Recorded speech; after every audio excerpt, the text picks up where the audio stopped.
ሰላም ጤና ይስጥልን የጣና ቲቪ ተከታታይ ቤተሰቦቻችን፣ እነሆ የሰዓቱን የጣቢያችን ዜና መረጃና ዜና ትንታኔዎቻችን ይዘንላችሁ ቀርበናል። አክብሮታዊ ግብዣችንን እያስቀደምን በቅድሚያም አበይቶችን አቀርብላችኋል።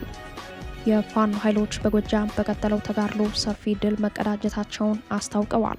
የሰዴና የደጋዳሞት ወረዳዎችንም ሙሉ በሙሉ ነፃ እንዳወጡ ታውቋል። የፖሊስ ካምፑ በፋኖ ቁጥጥር ስር ውሏል። እስር ቤቱ ተሰብሮ የግፍ እስረኞች ናቸው የተባሉ ከ200 በላይ ወገኖች ነፃ ወጥተዋል። የዛሬን ጨምሮ ሰሞነኛው የተጠቃለለ የአውደ ውጊያ ሪፖርት ይፋ ሆኗል። ቀዳሚው የግንባር መረጃችን ነው። በሌላ የግንባር መረጃ በጎንደር እልህ አስጨራሽ ውጊያ ሲካሄድ ውሏል። የፋኖ ኃይሎች የአገዛዙን ጦር የኃይል ሚዛን በማዛባት ከፍተኛ ሰብአዊና ቁሳዊ ጉዳት ያደረሱበትን የአውደ ውጊያ ውሎ በዝርዝር ቃኝተነዋል። ዜጎች በአየር መቃወሚያ የታጀበ አስገዳጅ የምርጫ ካርድ እንዲወስዱ ወታደራዊ ዘመቻው እንደቀጠለ ስለመሆኑም እናስቃኛችኋለን።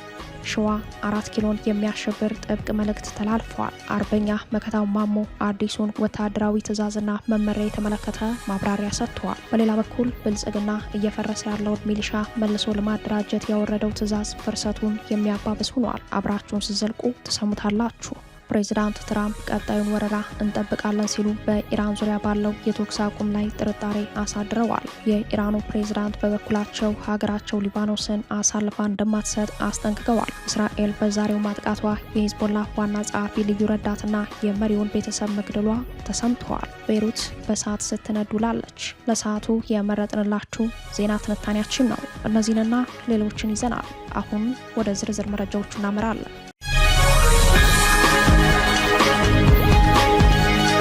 የፋኖ ኃይሎች በጎጃም በቀጠለው ተጋድሎ ሰፊ ድል መቀዳጀታቸውን አስታውቀዋል። የሰዴና የደጋዳሞት ወረዳዎችንም ሙሉ በሙሉ ነፃ እንዳወጡ ታውቋል። በጎንደር እልህ አስጨራሽ ውጊያ ሲካሄድ ውሏል። ዜጎች በአየር መቃወሚያ የታጀበ አስገዳጅ የምርጫ ካርድ እንዲወስዱም ወታደራዊ ዘመቻው እንደቀጠለ ነው። የአማራ ፋኖ ብሔራዊ ንቅናቄ የቴዎድሮስ እዝ በጎጃም ቀጠናዎች 4 አቅጣጫዎች በወሰደው መጠነ ሰፊ የማጥቃት እርምጃ 2 ወረዳዎችን ሙሉ በሙሉ ነፃ ማውጣቱንና በአገዛዙ ጦር ላይ ከባድ ሰብአዊና ቁሳዊ ኪሳራ ማድረሱን ዛሬ ሚያዝያ 1 ቀን ባወጣው የግንባር መረጃ አረጋግጧል። እዙ በአዴት በጎንጅ ቆለላ በደጋዳሞትና በሰዴ ግንባሮች በፈጸመው ወታደራዊ ኦፕሬሽን የአገዛዙን ወታደራዊ ይዞታዎች ከማፍረሱ ባለፈ ከፍተኛ ፖለቲካዊና ስነ ልቦናዊ ድል ተቀዳጅቻለሁ ነው ያለው። የእዙ 102ኛ ኮር በሚንቀሳቀስበት በአዴት ከተማ መሽጎ የነበረን አንድ ሙሉ ሻለቃ መደምሰሱን የገለጸ ሲሆን ለአንድ ዓመት ያክል የአገዛዙ ማዘዣ ጣቢያ የነበረውን የአዴት ፖሊስ ጣቢያንም በቁጥጥር ስር አውሏል። በዚህ ስኬታማ ኦፕሬሽን አገዛዙ ፋኖን ትደግፋላችሁ በሚል ረጅም ጊዜ በግፍ ሲያሰቃያቸው የነበሩ 206 የፖለቲካ እስረኞችን ማስለቀቅ ተችሏል ያለው አፋብን ቴዎድሮስ እዝ በተመሳሳይ ሰዓት በጎንጅ ቆለላ ከተማ መሽጎ በነበረው የአገዛዙ ጦር ላይ በተወሰደ እርምጃ 103 የአገዛዙ ኃይል መደምሰሳቸውን፣ በእነዚህ 2 ግንባሮች ብቻ 217 የነፍስ ወከፍ መሳሪያዎችና ከ31 ሺህ በላይ ልዩ ልዩ ተተኳሾች በፋኖ እጅ መግባታቸውን አረጋግጠዋል።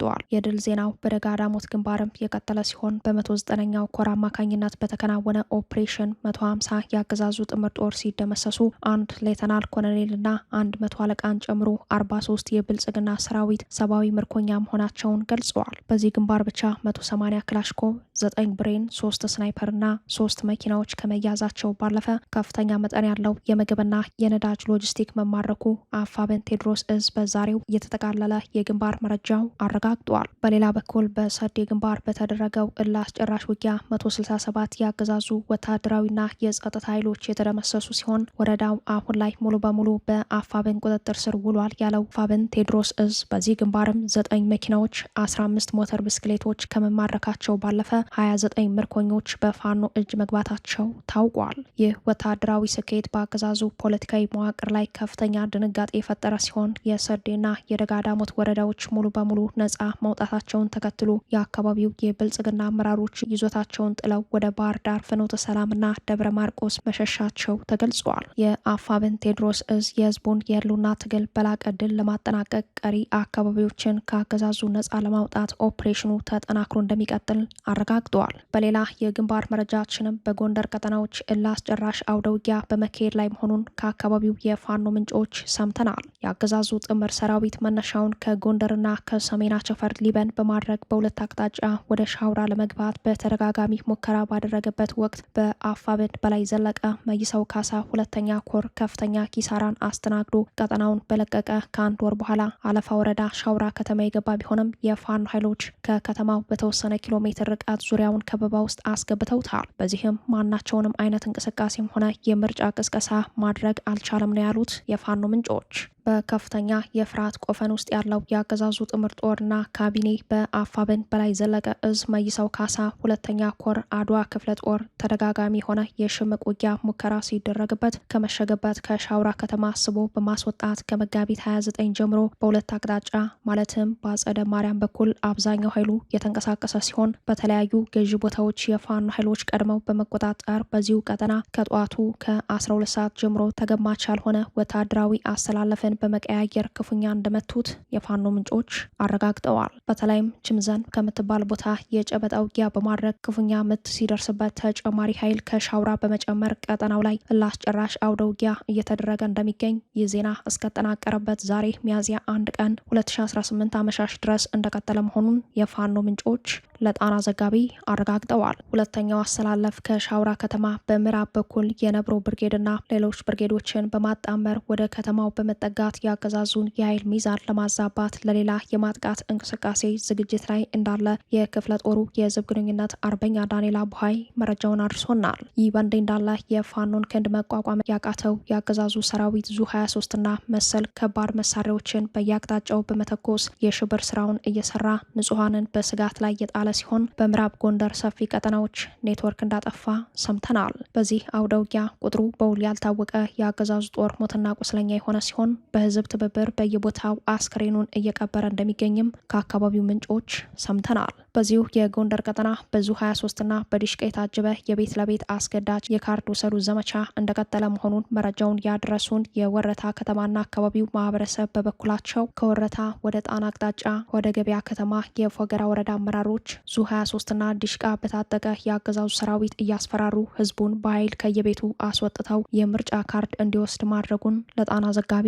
አስረድተዋል። በተመሳሳይ በወረታ ከተማ በየቀበሌው ኬላ ተዘርግቶ ማንኛውም ሰው ለማለፍ የምርጫ ካርድ እንዲያሳይ ያላወጣ ደግሞ እዚያው ተመዝግቦ በማውጣት እንዲያልፍ እንደሚደረግ ገልጸውልናል። መምረጥ መብት እንደሆነ ሁሉ ማንኛውም ዜጋ ያለ መምረጥ መብቱም የተጠበቀ ቢሆንም የብልጽግናው አገዛዝ ወታደራዊ ምርጫውን በጉልበት ለማድረግ በከባድ መሳሪያ የታጀበ ዘመቻው እንደቀጠለ ነው። በሌላ በኩል መራጩ ህዝብ ከመጋቢት 24 2018 ጀምሮ ለተከታታይ ቀናቶች ገዳዮቻችንን በምርጫ ካርድ አናነክስም በሚል መሪ ሀሳብ በተለያዩ የአማራ ክልል አካባቢዎች አገዛዙን የሚቃወም ሰልፍ ሲያደርግ መሰንበቱም የሚታወስ ነው።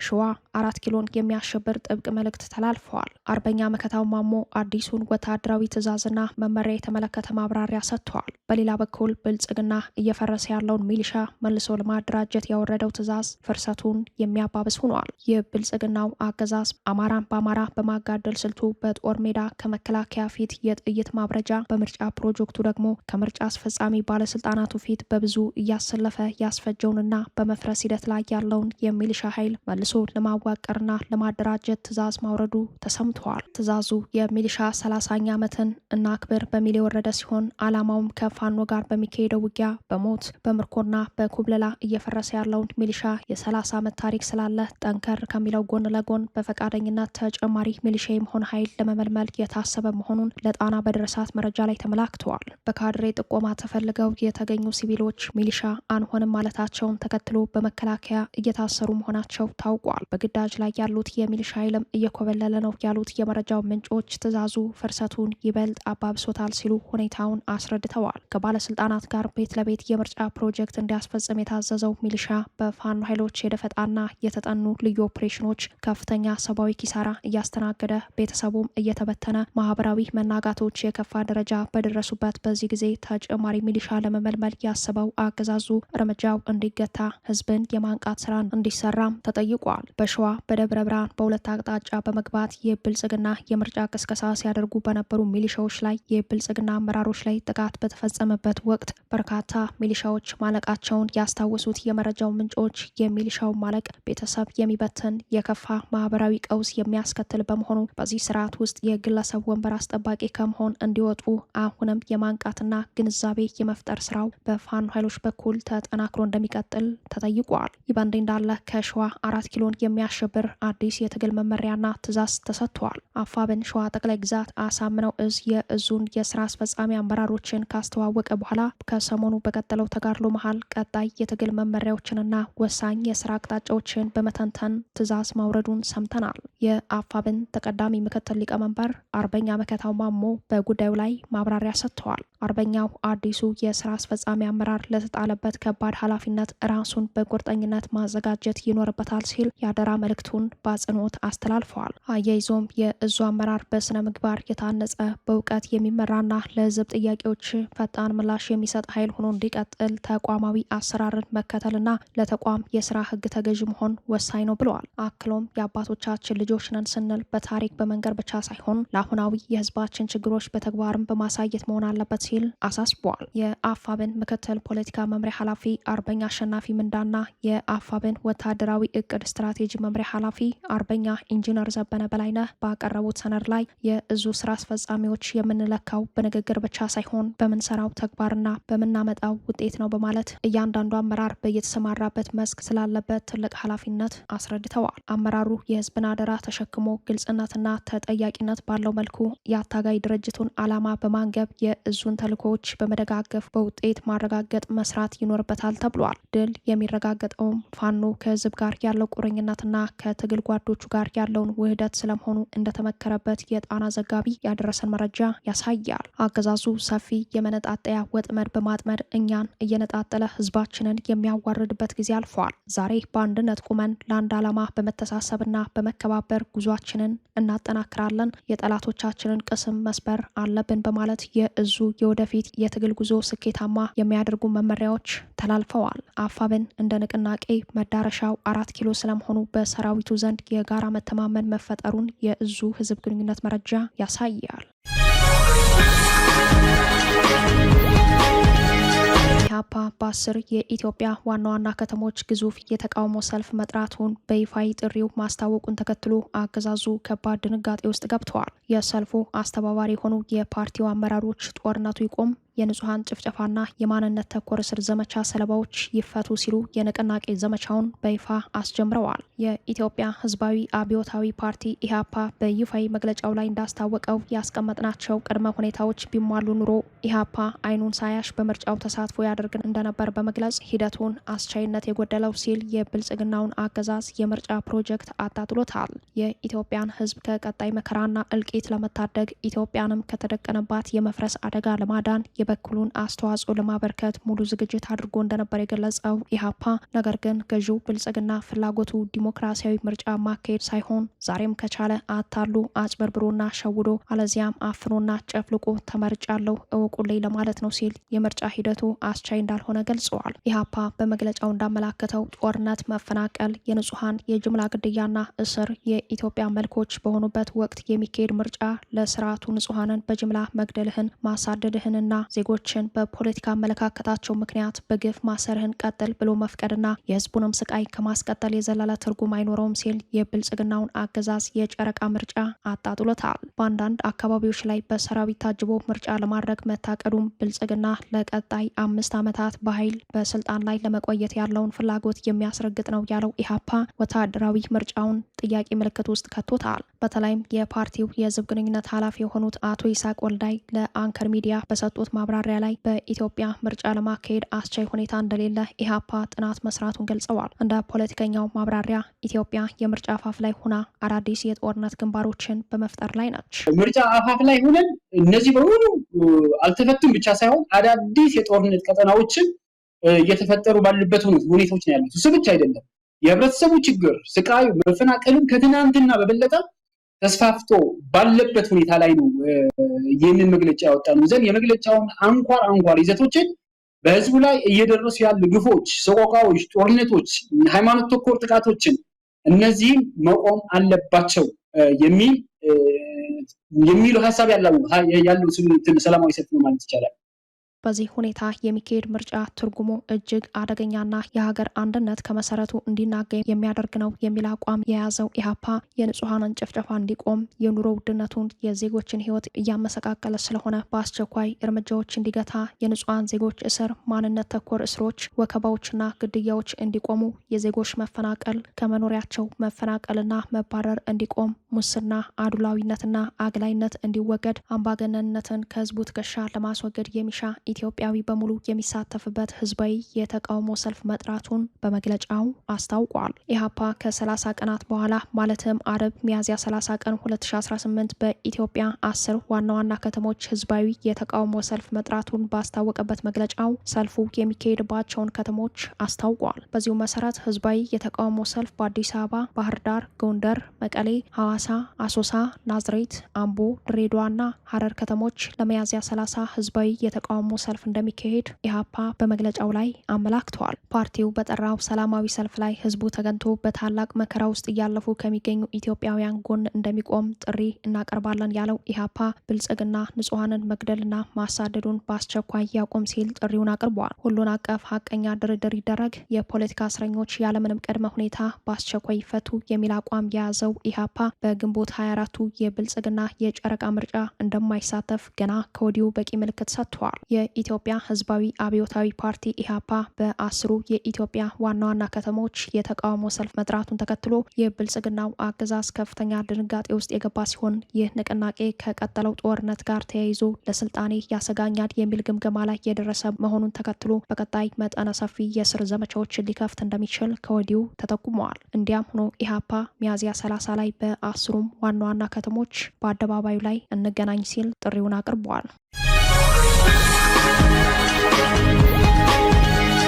ከአቡዳቢ ወደ አዲስ አበባ፣ ከአዲስ አበባ ወደ አሶሳ በቀጥታ የጦር መሳሪያ እየተጫነ ነው። ከዚህ ጋር ተያይዞ በአሶሳ ዙሪያ የሚገኘው የብልጽግና ጦር አጋር የሱዳን ፈጥኖ ደራሽ ኃይል ቱርክ ሰራሽ ድሮን ታጥቋል። የሱዳን ጦርን የምትደግፈው ግብጽ በበኩሏ በፖርቱ ሱዳን አዲስ ጦር መሳሪያ ማራገፏ ተሰምተዋል። በሌላ በኩል የሱዳን ተቃዋሚዎች ግብጽና ሱዳንን የሚያገናኘውን ወሳኝ መንገድ ዘግተዋል። በተባበሩት አረብ ኤምሬትስና በብልጽግና ቀጥተኛ ድጋፍ በኢትዮጵያ ግዛት ከታላቁ ህዳሴ ግድብ በቅርብ ርቀት በርካታ ቀጠናዎችን እየተቆጣጠረ ኢትዮጵያን የውክልና ጦር ሜዳ እያደረጋት የሚገኘው የሱዳን ፈጥኖ ድራሽ ኃይል ወታደራዊ ሎጂስቲክና የመሳሪያ ድጋፍ በቀጥታ ከአዲስ አበባ እየደረሰው ትጥቁን እያጠናከረ ይገኛል። በቀጠናው የኢትዮጵያን ብሔራዊ ተጋላጭነት አደገኛ ደረጃ ላይ ያደረሰው ብልጽግና ከተባበሩት አረብ ኤምሬትስ የሚቀበለውን ጦር መሳሪያ አዲስ አበባና ባህር ዳር ካራገፈ በኋላ ወደ አሶሳና የተለያዩ የአማራ ቀጠናዎች እያከፋፈለ ቀጥሏል። በአሁኑ ሰዓት በአሶሳ ዙሪያ የሚገኘው የሱዳን ፈጥኖ ድራሽ ኃይል ከአዲስ አበባ በቀጥታ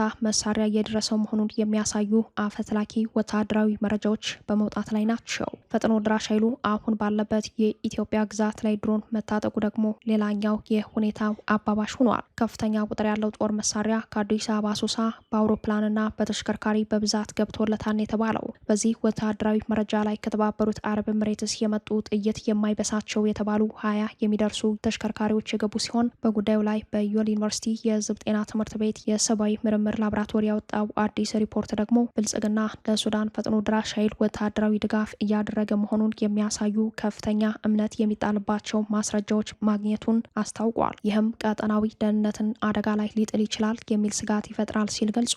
በየካቲት 2018 ብልጽግና ለሱዳን ፈጥኖ ድራሽ ኃይል ታጣቂዎች የስልጠና ካምፕ መገንባቱን ሮይተርስ በምርመራ ዘገባ ማጋለጡ ይታወሳል። ይህንን ተከትሎም የዩናይትድ ስቴትስ ሴኔት የውጭ ግንኙነት ኮሚቴ ሰብሳቢ ሴናተር ሪሽ ድርጊቱ የሚያስከትለው መዘዝ እንደሚኖር ማስጠንቀቃቸው አይዘነጋም። በአሁኑ ሰዓት የብልጽግና ጦርና የሱዳን ፈጥኖ ድራሽ ኃይል በታላቁ ህዳሴ ግድብ መገኛ አቅራቢያ ከሱዳን ጦር ጋር እየተዋጉ ሲሆን ግብጽም ተፋላሚው የሱዳን ጦርን በመደገፍ የቀጠናው የውክልና ጦርነትን ተቀላቅላለች። ከዚህ ጋር ተያይዞ ግብጽ ለሱዳን ብሔራዊ ጦር የሚሆን መሳሪያ በፖርቱ ሱዳን ማራገፏ ተሰምተዋል። የጦር መሳሪያ የጫኑ የግብጽ አንቶኖቮች በፖርቱ ሱዳን መሳሪያ ማራገፋቸው የተሰማው ከሰሞኑ በወጣ መረጃ ነው። ይህ በእንዲህ እንዳለ ሱዳናውያን ተቃዋሚዎች ወደ ግብጽ የሚያመራውን አውራ ጎዳና መዝጋታቸው ተሰምተዋል።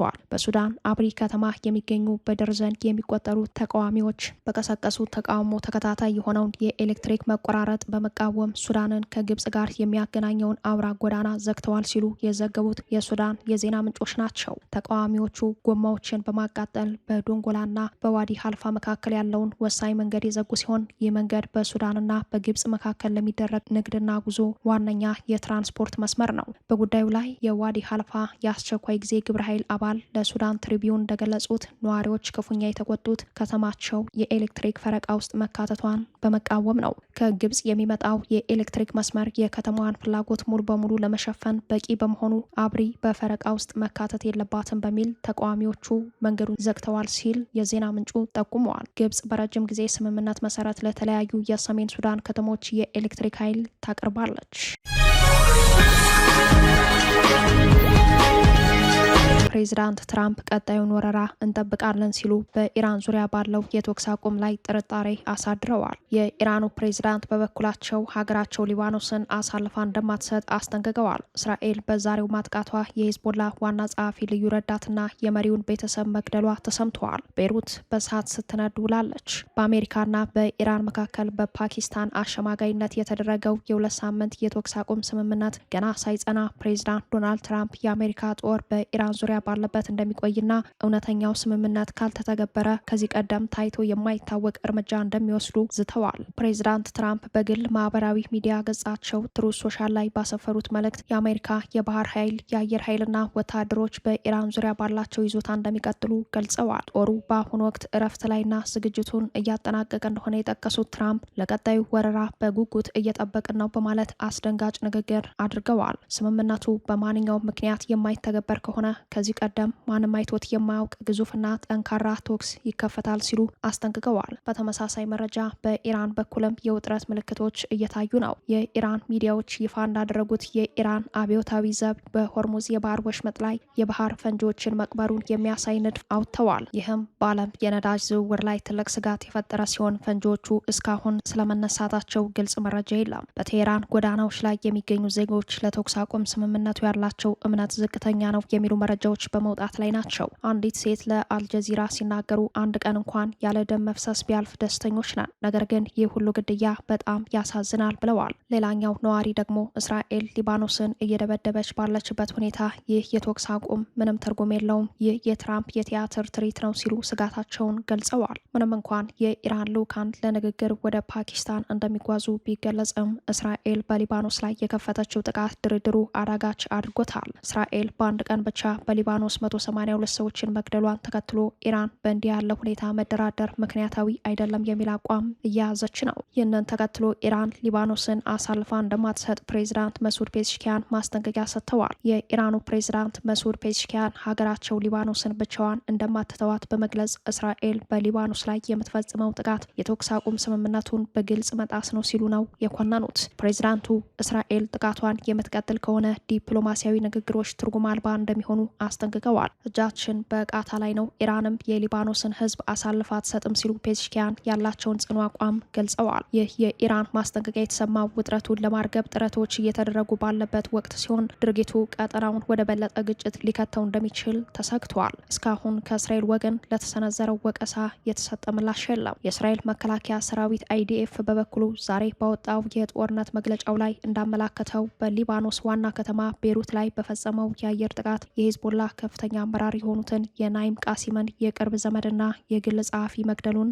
አስታውቋል። የተገደሉት ግለሰብ አሊ የሱፍ ሀርሺ የተባሉ ሲሆን ግለሰቡ የሂዝቦላ ዋና ጸሐፊ የናይም ቃሲም የወንድም ልጅ ናቸው። ሀርሺ በድርጅቱ ውስጥ ከፍተኛ እምነት የሚጣልባቸውና የናይም ቃሲም የግል ጸሐፊ ወይንም ልዩ ረዳቱ ነው ሲያገለግሉ የነበረ ቁልፍ ሰው እንደነበሩ ተገልጿል።